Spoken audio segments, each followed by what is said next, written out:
혹시 50세가 넘어가면서부터 나름대로 건강관리를 잘하고 있다고 생각했는데도 왜 갑자기 예상치 못한 건강 문제들이 생기는지 궁금해 보신 적 있으신가요? 만약 어르신들의 건강과 장수를 위협하는 가장 위험한 요인들이 큰 병이나 사고가 아니라 수많은 분들이 자신도 모르게 매일 저지르고 있는 사소한 실수들이라면 어떠시겠습니까? 제 이름은 김 박사입니다. 저는 지난 25년간 노인의학을 전문으로 연구하며 수천 명의 환자분들이 황금 같은 노년기를 건강하게 보내실 수 있도록 도와드렸습니다. 그 과정에서 저는 대부분의 의사들이 놓치고 있는 몇 가지 공통된 패턴을 발견했습니다. 오늘 저는 어르신들의 삶을 조용히 갉아먹고 있을지도 모르는 6가지 치명적인 실수에 대해 말씀드리려 합니다. 특히 마지막 실수는 너무나 흔하면서도 위험해서 많은 사람들이 생각하는 것보다 훨씬 더 많은 노년기 사망의 원인이 되고 있습니다. 만약 어르신의 연세가 50세 이상이시거나 혹은 사랑하는 가족 중에 그러한 분이 계시다면 오늘 이 영상이 말 그대로 생명을 구할 수도 있습니다. 오늘 말씀드릴 내용들은 복잡한 의학적 절차나 비싼 치료법이 아닙니다. 바로잡기만 하면 수명을 늘려줄 뿐만 아니라 삶의 활력을 더해줄 수 있는 아주 간단한 일상 습관에 관한 것입니다. 이 생명을 구하는 통찰을 살펴보기 전에 아마 들으시면 깜짝 놀라실 만한 사실을 하나 말씀드리겠습니다. 최근 질병관리청의 연구에 따르면 노년기에 발생하는 건강 문제의 거의 60%는 예방이 가능하다고 합니다. 이는 올바른 지식만 있다면 대부분의 고통과 병원 방문, 심지어 때이른 죽음까지도 피할 수 있다는 의미입니다. 하지만 의사로서 저를 가장 안타깝게 하는 것은 따로 있습니다. 이러한 예방 가능한 문제들 중 상당수가 실제로는 시대에 뒤떨어진 잘못된 건강 정보나 해롭지 않아 보이지만 시간이 지나면서 파괴적인 결과를 쌓아가는 습관들에서 비롯된다는 점입니다. 제가 진료하며 뵌 80대, 90대까지 건강하게 잘 지내시는 분들은 반드시 유전자가 특별히 좋은 분들이 아니었습니다. 바로 이 6가지 중대한 실수를 피하신 분들이었습니다. 오늘 우리는 각 실수를 자세히 살펴보고 그것이 왜 그렇게 위험한지 이해할 것입니다. 그리고 가장 중요하게는 어르신들께서 즉시 실천할 수 있는 실용적이고 과학적으로 검증된 해결책을 드릴 것입니다. 약장에 숨겨진 위험부터 수명을 단축시킬 수 있는 수면 습관, 그리고 세포 수준에서 노화를 가속하는 식습관 실수까지 모든 것을 다룰 것입니다. 작년에 저를 찾아오셨던 68살의 이 여사님 이야기를 해드리겠습니다. 그분은 4명의 다른 의사에게서 처방받은 12가지의 다른 약을 복용하고 계셨습니다. 늘 피곤하고 기억력이 떨어지며 자주 넘어진다고 호소하셨죠. 제가 그분의 약물 목록을 검토했을 때 저는 충격적인 사실을 발견했습니다. 그분이 겪고 있는 증상들을 치료하기 위해 복용 중인 다른 약들이 사실은 그 증상들을 유발하는 3가지 약물 때문이었다는 것입니다. 이것이 바로 우리가 다약제 복용이라고 부르는 것인데 이는 노년층 사이에서 유행병처럼 번지고 있습니다. 65살 이상인 분들은 평균적으로 매일 5가지 이상의 처방약을 복용하며 많은 분들이 여기에 더해 영양제까지 드시고 있습니다. 하지만 대부분의 사람들이 이해하지 못하는 것이 있습니다. 나이가 들면서 우리 몸이 약물을 처리하는 방식이 달라진다는 사실입니다. 우리 몸에서 약물을 분해하고 배출하는 역할을 하는 간과 신장의 기능이 시간이 지나면서 효율이 떨어집니다. 이는 약물이 몸에 더 오래 머물러 독성 수준까지 쌓일 수 있다는 것을 의미합니다. 설상가상으로 많은 약물들이 서로 상호작용하여 위험하거나 심지어 치명적인 결과를 낳을 수 있습니다. 서울대학교 병원의 이 교수가 발표한 연구에 따르면 5가지 이상의 약을 복용하는 노인들은 약물 부작용을 겪을 위험이 88%나 더 높다고 합니다. 이러한 부작용으로 인해 매년 수만 명의 한국인이 목숨을 잃고 있으며 약물 오남용은 우리나라에서 사망에 이르게 하는 주요 원인 중 하나가 되었습니다. 가장 위험한 조합은 혈액 희석제 혈압약, 그리고 당뇨병 약과 관련된 경우가 많습니다. 예를 들어 특정 혈압약을 흔한 진통제와 함께 복용하면 신장에 손상을 줄 수 있습니다. 많은 노인들이 심장 건강을 위해 복용하는 아스피린을 혈액 희석제와 함께 사용하면 위험한 출혈로 이어질 수 있습니다. 하지만 문제는 단순히 약물 상호작용보다 더 깊습니다. 많은 노인들이 생활 습관 개선을 통해 관리할 수 있는 질환에 대해 약을 처방받고 있습니다. 고혈압 제2형 당뇨병, 그리고 일부 우울증은 약물만으로 치료하는 것보다 식단, 운동, 스트레스 관리를 병행할 때 더 좋은 효과를 보이는 경우가 많습니다. 지금 당장 하셔야 할 일은 다음과 같습니다. 첫째, 일반 의약품과 영양제를 포함한 모든 약을 모아서 주치의에게 가져가십시오. 종합적인 약물 검토를 요청하세요. 이는 적어도 1년에 한 번, 가급적이면 6개월에 한 번씩 이루어져야 합니다. 둘째, 의사와 상의 없이 처방된 약을 절대 중단하지 마십시오. 하지만 질문은 꼭 하셔야 합니다. 각 약에 대해 이렇게 물어보세요. 이 약은 무엇을 치료하는 약입니까? 부작용은 무엇입니까? 얼마나 오래 복용해야 합니까? 약물 외에 다른 대안은 없습니까? 제가 겪는 증상 중 약 때문에 생기는 것이 있을 수 있습니까? 셋째, 모든 처방약은 한 약국에서만 조제하십시오. 약사들은 위험한 약물 상호작용을 발견하도록 훈련받았지만 그들이 어르신의 전체 약물 복용 현황을 볼 수 있을 때만 돌 수 있습니다. 이 여사님의 이야기는 행복하게 끝났습니다. 의사들과 협력하여 약을 12가지에서 6가지로 안전하게 줄이고 일부 약을 생활 습관 개선으로 대체한 후 그분은 활력을 되찾고 기억력도 좋아졌으며 지난 8달 동안 한 번도 넘어지지 않으셨습니다. 이 사실은 아마 놀라실 수도 있겠지만 만성 탈수는 오늘날 노인들이 직면한 가장 간과하기 쉬운 건강 위협 중 하나입니다.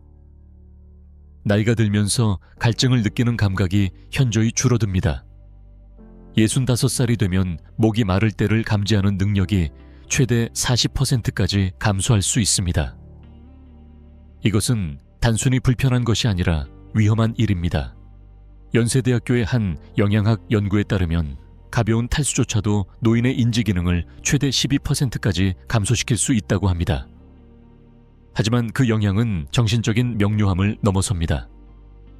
만성 탈수는 신장 결석, 요로 감염 변비를 유발하고 낙상으로 이어질 수 있는 위험한 혈압 강화의 원인이 됩니다. 또한 나이가 들면서 신장이 소변을 농축하는 효율이 떨어지기 때문에 소변을 통해 더 많은 수분을 잃게 됩니다.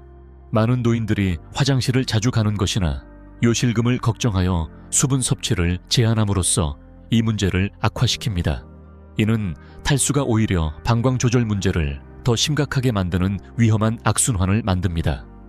지금 바로 해볼 수 있는 간단한 테스트가 있습니다. 손등에 피부를 집었다가 놓아보세요. 피부가 정상으로 돌아오는데 2초 이상 걸린다면 탈수일 가능성이 높습니다. 또 다른 신호는 짙은 노란색 소변입니다. 소변은 옅은 노란색이거나 거의 투명해야 합니다. 해결책은 단순히 물을 더 많이 마시는 것만이 아닙니다. 물론 그것도 중요하지만 하루 종일 꾸준히 마셔야 합니다. 하루에 8잔의 수분을 목표로 하되 커피차 그리고 다른 음료도 이 목표에 포함된다는 것을 기억하세요.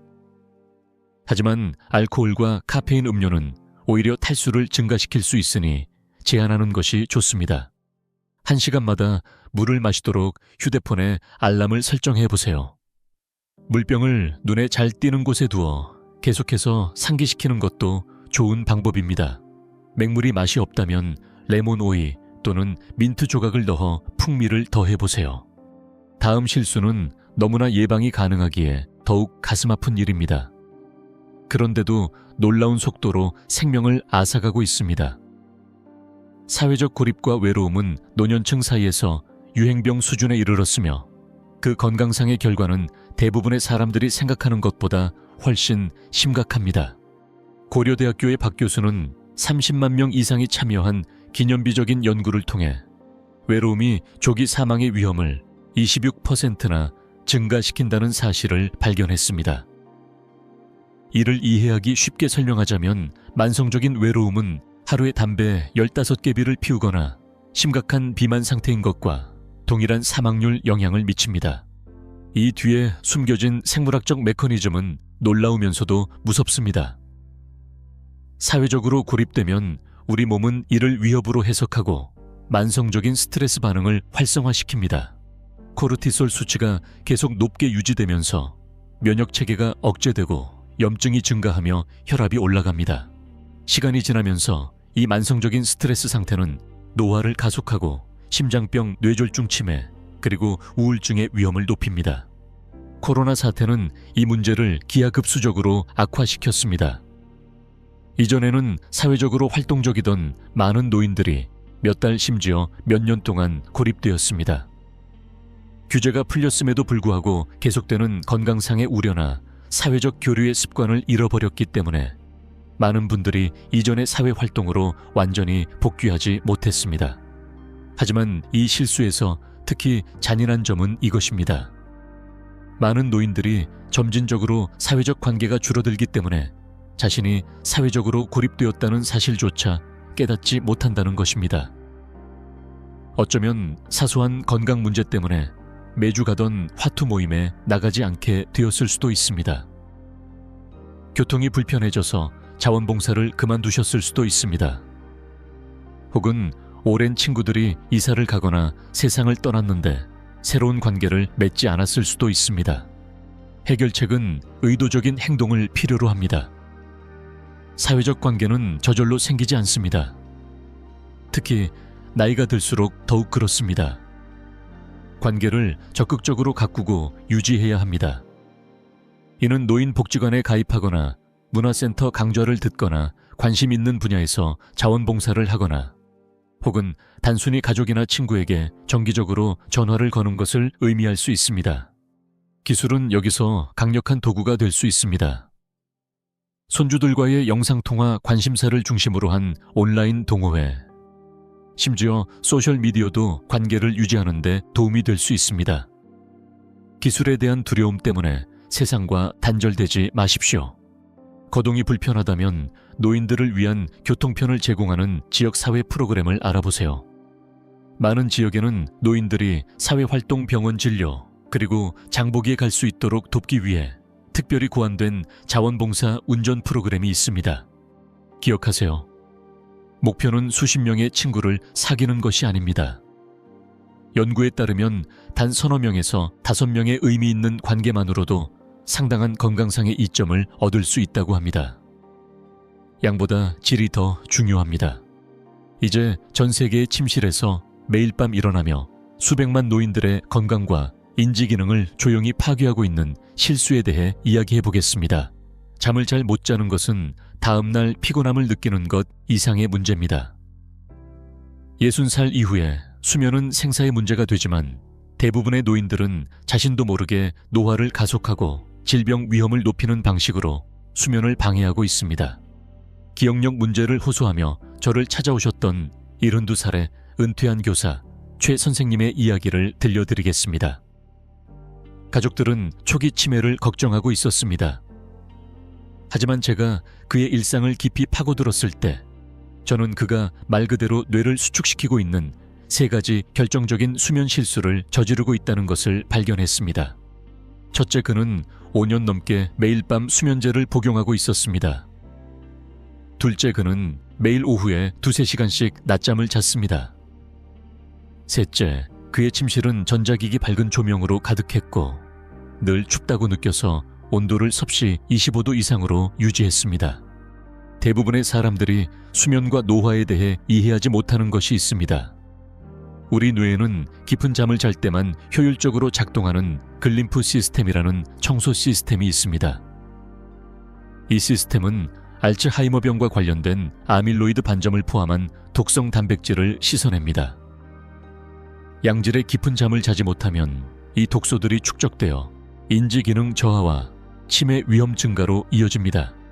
성균관대학교의 뇌과학자 최 교수의 획기적인 연구에 따르면 하룻밤에 6시간 미만으로 자는 노인들은 치매 위험이 30% 더 높다고 합니다. 하지만 중요한 것은 양뿐만 아니라 질입니다. 많은 노인들이 8시간 잠을 잔다고 생각하지만 실제로는 뇌를 청소하는 깊은 수면의 이점을 제공하지 못하는 단편적이고 얕은 잠을 자고 있습니다. 수면제라는 덫은 노인들에게 특히 위험합니다. 이 약들은 처음에는 잠드는 데 도움이 될 수 있지만 뇌가 회복과 기억력 강화를 위해 필요한 깊은 수면 단계에 도달하는 것을 막습니다. 수면제의 장기 사용은 낙상 위험 증가, 인지장애, 심지어 더 높은 사망률과도 관련이 있습니다. 대한의학회지에 발표된 한 연구에서는 3만 4천 명의 노인들을 7년 이상 추적한 결과 정기적으로 수면제를 복용하는 사람들은 수면 보조제를 사용하지 않는 사람들보다 사망 위험이 36% 더 높았다고 합니다. 그들을 돕기 위해 만들어진 약이 실제로는 그들의 수명을 단축시키고 있었던 것입니다. 오후 낮잠 실수는 더 미묘하지만 똑같이 해롭습니다. 20분에서 30분 정도의 짧은 낮잠은 상쾌할 수 있지만 더 긴 낮잠이나 오후 3시 이후의 낮잠은 자연적인 생체 리듬을 방해합니다. 이는 밤에 잠들기 어렵게 만들고 야간 수면의 질을 떨어뜨립니다. 수면 환경은 매우 중요하지만 종종 간과됩니다. 침실은 서늘해야 하며 이상적으로는 섭씨 18도에서 20도 사이를 유지해야 합니다. 나이가 들면서 신체의 천 조절 능력이 떨어지는데 서늘한 환경은 깊은 잠을 잘 시간이라는 신호를 보내는 자연스러운 심부, 천 강화를 유도하는 데 도움이 됩니다. 빛 노출은 또 다른 중요한 요소입니다. 전자기기 가로등 또는 복도 등에서 나오는 적은 양의 빛조차도 멜라토닌 생성을 억제할 수 있습니다. 멜라토닌은 단순히 수면 호르몬이 아니라 노화 관련 손상으로부터 뇌를 보호하는 강력한 항산화제이기도 합니다. 더 나은 수면을 위한 어르신의 실천 계획은 다음과 같습니다. 첫째, 수면제를 복용하고 있다면 의사와 상의하여 점차적으로 줄여나가십시오. 이를 자연스러운 수면 위생 습관으로 대체하세요. 둘째, 낮잠은 20분으로 제한하고 오후 2시 이전에만 주무세요. 셋째, 수면을 위한 성격을 만드세요. 암막 커튼을 사용하고 방을 서늘하게 유지하며 모든 전자기기를 치우세요. 일관된 취침 습관을 만드세요. 주말에도 매일 같은 시간에 잠자리에 들고 일어나세요. 나이든 뇌는 규칙성과 일관성을 갈망합니다. 잠자리에 들기 전 1시간은 독서 가벼운 스트레칭 또는 차분한 음악 감상과 같은 편안한 활동을 하며 보내세요. 근육을 이완시키고 신경계를 진정시키는 데 도움이 되는 마그네슘 글리시네이트나 잠자리에 들기 2-3시간 전에 아주 소량형 점유해서 1mg 복용하는 멜라토닌과 같은 천연 수면 보조제를 고려해 보세요. 하지만 어떤 영양제든 시작하기 전에 반드시 의료 전문가와 상담해야 합니다. 최 선생님은 이 변화들을 석 달에 걸쳐 실천했습니다. 그의 기억력은 극적으로 향상되었고 활력 수준은 증가했으며 치매에 대한 가족들의 걱정은 사라졌습니다. 좋은 잠은 그를 기분 좋게 만들었을 뿐만 아니라 말 그대로 그의 뇌를 구했습니다. 다음 실수는 제가 매일같이 선량한 어르신들의 건강을 파괴하는 것을 보기 때문에 마음이 아픕니다. 그들은 건강하게 먹고 있다고 수십 년 동안 들어온 식단 조언을 따르고 있다고 생각하지만 실제로는 노화를 가속하고 허약함, 근육 손실, 그리고 만성질환의 위험을 높이고 있습니다. 가장 큰 오해는 나이가 들수록 단백질과 칼로리를 적게 섭취해야 한다는 것입니다. 이는 완전히 틀렸으며 매우 위험한 생각입니다. 50세 이후에는 단백질 필요량이 줄어드는 것이 아니라 실제로는 상당히 증가합니다. 그러나 대부분의 노인들은 너무 적은 단백질을 섭취하여 허약함과 낙상의 주요 원인인 노화 관련 근육량 감소, 즉 근감소증으로 이어지고 있습니다. 경희대학교의 정 교수는 노인들이 매일 체중 1kg당 최소 1점, 2g의 단백질이 필요하며 이는 젊은 성인보다 50% 더 많은 양이라는 광범위한 연구 결과를 발표했습니다. 몸무게가 약 70kg인 어르신의 경우 이는 하루에 약 82g의 단백질에 해당합니다. 제가 진료하는 대부분의 노인들은 이 양의 절반도 섭취하지 못하고 있습니다. 하지만 중요한 것은 총 단백질 섭취량만이 아닙니다. 단백질의 섭취 시기와 질이 엄청나게 중요합니다. 나이 든 근육은 단백동화 저항성이라는 상태 때문에 단백질의 근육 형성 효과에 저항하게 됩니다. 이는 근육 단백질 합성을 자극하기 위해 매 끼니마다 더 많은 양의 고품질 단백질이 필요하다는 것을 의미합니다. 대한영양사협회 학술지에 발표된 연구에 따르면 매 끼니마다 25에서 30g의 고품질 단백질을 섭취한 노인들이 적은 양을 하루 종일 나눠 먹거나 저녁에 대부분의 단백질을 섭취한 노인들보다 훨씬 더 많은 근육량을 유지했다고 합니다. 두 번째 위험한 영양 관련 오해는 노인들이 극단적인 저지방 식단을 따라야 한다는 것입니다. 뇌의 60%는 지방이며 나이가 들수록 인지기능 호르몬 생성, 그리고 염증 조절을 위해 건강한 지방이 그 어느 때보다 더 필요합니다. 올리브 오일 견과류, 그리고 지방이 많은 생선이 풍부한 지중 해식 식단은 치매 위험을 최대 53%까지 줄이는 것으로 나타났습니다. 많은 노인들이 칼슘 보충제에 대한 오해의 희생양이 되고 있습니다. 충분한 비타민 D3와 비타민 K2 없이 다량의 칼슘 보충제를 복용하면 실제로 심장병과 신장결석의 위험을 높일 수 있습니다. 칼슘이 뼈 대신 동맥에 쌓이게 되는 것입니다. 한 유명 건강서적의 저자에 따르면 비타민 K2는 칼슘이 부드러운 조직이 아닌 뼈와 치아로 가도록 지시하는 교통경찰과 같은 역할을 한다고 설명합니다. 대부분의 노인들은 발효식품과 풀을 먹고 자란 동물성 제품에 주로 들어있는 K2가 현대 식단에 흔하지 않기 때문에 심각하게 결핍되어 있습니다. 여기 또 다른 중대한 실수가 있습니다. 많은 노인들이 건강을 유지하고 체중 증가를 피하는 데 도움이 될 것이라고 생각하며 칼로리 섭취를 급격히 줄입니다. 하지만 노인의 심각한 칼로리 제한은 종종 영양실조 근육 손실, 그리고 사망 위험 증가로 이어집니다. 대한노인병학회지에 발표된 4,000명의 노인을 대상으로 한 연구에 따르면 체질량 지수가 25에서 30 사이로 약간 과체중인 사람들이 저체중이나 정상 체중인 사람들보다 실제로 더 오래 살았다고 합니다. 해결책은 적게 먹는 것이 아니라 더 잘 먹는 것입니다. 칼로리당 최대의 영양을 제공하는 영양 밀도가 높은 식품에 집중하세요. 매 끼니에는 자연산 생선풀을 먹고 자란 고기 또는 유기농 계란과 같은 손바닥 크기의 고품질 단백질을 포함해야 합니다. 아보카도, 올리브 오일, 견과류 씨앗에서 얻는 건강한 지방을 추가하세요. 항산화제와 섬유질을 위해 다채로운 채소를 포함시키세요. 섭취 시간도 중요합니다. 신진대사가 가장 활발한 이른 시간에 가장 풍성한 식사를 하세요. 간헐적 단식을 고려해보되 온라인에서 홍보되는 극단적인 버전은 피하세요. 아침 7시부터 저녁 7시까지와 같이 간단한 12시간의 식사시간 창을 유지하는 것만으로도 노인에게는 장기 단식의 위험 없이 상당한 건강상의 이점을 제공할 수 있습니다.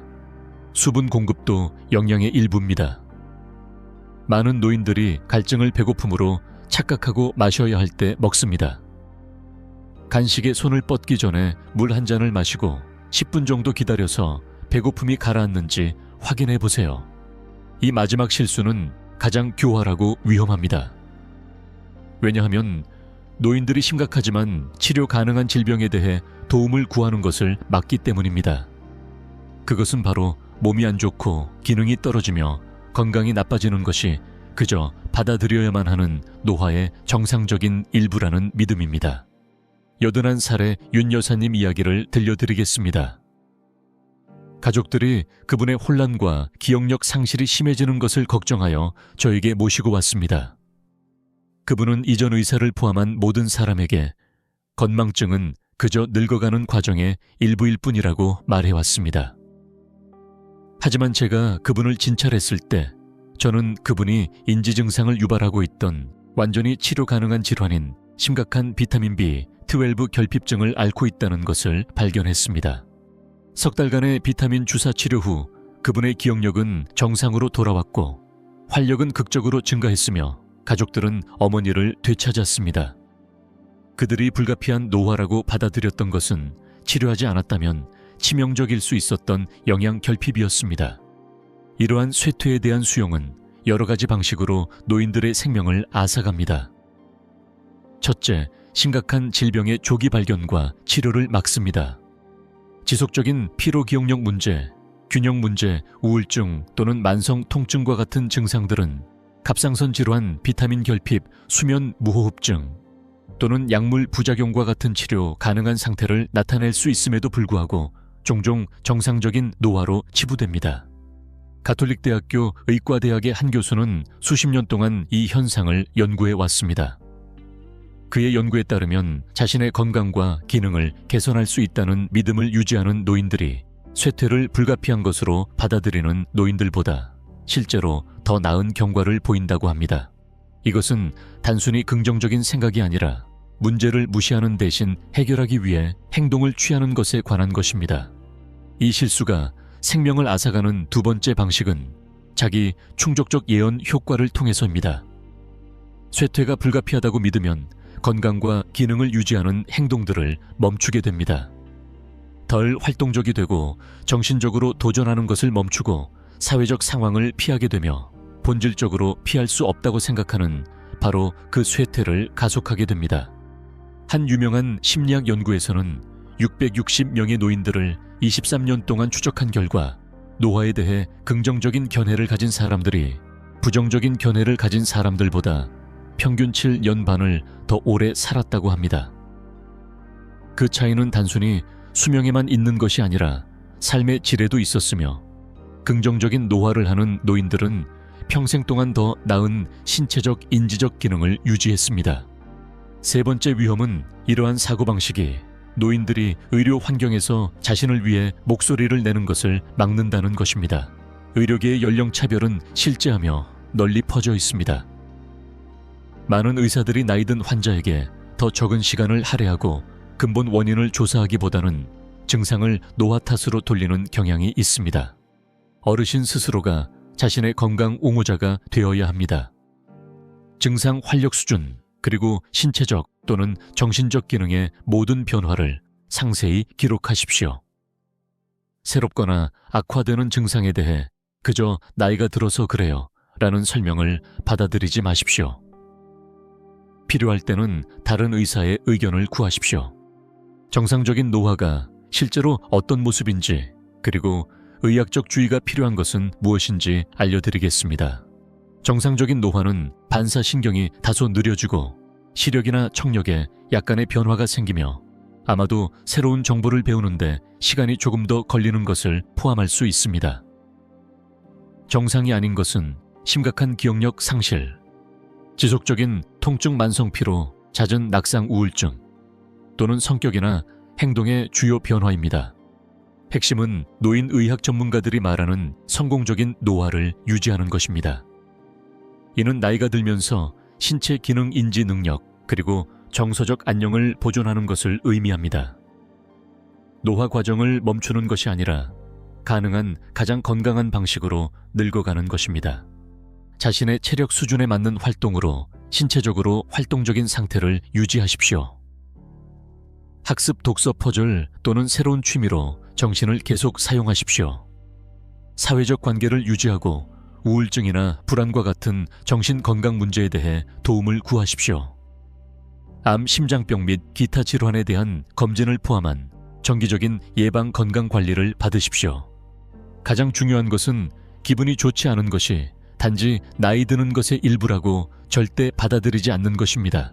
어르신의 노년은 단지 쇠퇴와 고통의 시간이 아니라 지혜와 경험, 그리고 계속되는 성장의 시간이어야 합니다. 우리는 수백만 노인들의 삶에서 조용히 세월을 훔쳐가고 있는 6가지 치명적인 실수에 대해 다루었습니다.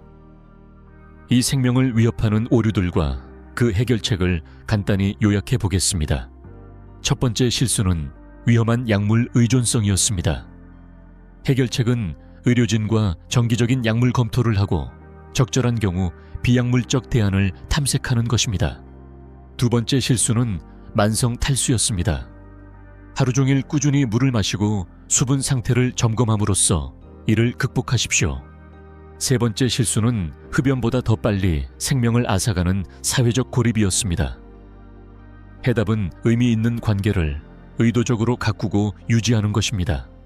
네 번째 실수는 잘못된 수면 위생과 수면제 의존을 통한 수면 방해였습니다. 수면을 위한 성역을 만들고 일관된 수면 습관을 확립하십시오. 다섯 번째 실수는 노화를 가속하는 낡은 영양 관련 오해를 따르는 것이었습니다. 충분한 단백질, 건강한 지방, 그리고 영양 밀도가 높은 식품에 집중하십시오. 여섯 번째, 가장 위험한 실수는 쇠퇴를 정상적인 노화로 받아들이는 것이었습니다. 건강과 기능을 개선할 수 있다는 믿음을 유지하고 적절한 의료 서비스를 위해 목소리를 내십시오. 이것들은 단지 기분을 좋게 만드는 비결이 아니라 삶의 수년을 더하고 그 수년에 활력을 더하는 전략입니다. 80대, 90대, 그리고 그 이상까지 건강하게 살아가는 노인들은 단지 운이 좋은 것이 아닙니다. 그들은 이 6가지 치명적인 실수를 피하고 자신의 건강 운명을 스스로 통제한 사람들입니다. 나이가 건강과 활력에 대한 잠재력을 정의하지는 않습니다. 매일매일은 노화를 가속하거나 장수를 촉진하는 선택을 할 수 있는 기회입니다. 그 힘은 어르신의 손에 달려 있습니다. 이 정보가 어르신께 가치가 있었다면 주변의 다른 어르신들과도 공유해 주십시오. 함께라면 더 많은 분들이 이 치명적인 실수들을 피하고 그들이 마땅히 누려야 할 활기차고 건강한 노년을 즐길 수 있도록 도울 수 있습니다. 기억하십시오. 건강을 극적으로 개선하고 수명을 연장할 수 있는 변화를 시작하기에 너무 늦은 때란 없습니다. 오늘 어르신께서 취하는 행동에 대해 미래의 어르신 자신은 감사하게 될 것입니다.